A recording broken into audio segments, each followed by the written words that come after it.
Bike care থেকে সবাইকে আসসালামু আলাইকুম। প্রিয় রাইডার ভাইরা, আপনাদেরকে আজকে একটা ভিডিও দেখাচ্ছি। সেটা হচ্ছে সুজুকি জিক্সার। হ্যাঁ, এটা হচ্ছে কার্বোটার ওভারফ্লো করে। অনেক ভাইরা এখানে চলে আসে আমাদের বাইক কেয়ারে, এসেই বলে যে আমরা আসলে অনেক দিন ধরে ভুক্তভোগী, এটা কার্বোরেটরটা ক্লিন করে দেন। তো আমরা ওই সমস্ত ভাইদেরকে বলবো শুধু কার্বোরেটর না, টাঙ্কি সহ ক্লিন করবেন। হ্যাঁ, তেলের টাঙ্কি সহ ক্লিন করবেন। মেন প্রবলেমটা হচ্ছে টাঙ্কিতে হয়, ওখান থেকে ময়লাটা সাপ্লাই হয়। আর এখন আপনাদেরকে যে গাড়িটা দেখাবো এটা হচ্ছে ফেজার ভার্সন 1।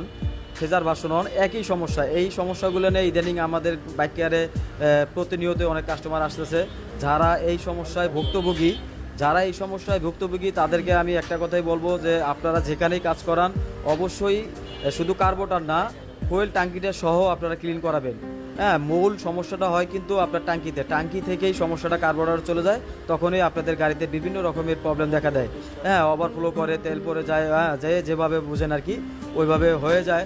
তো আমরা ওই ভাইদেরকে বলবো আপনারা যেখানেই কাজ করান অবশ্যই টাঙ্কি এবং কার্বোরেটর দুটোটাই ওয়াশ করাবেন।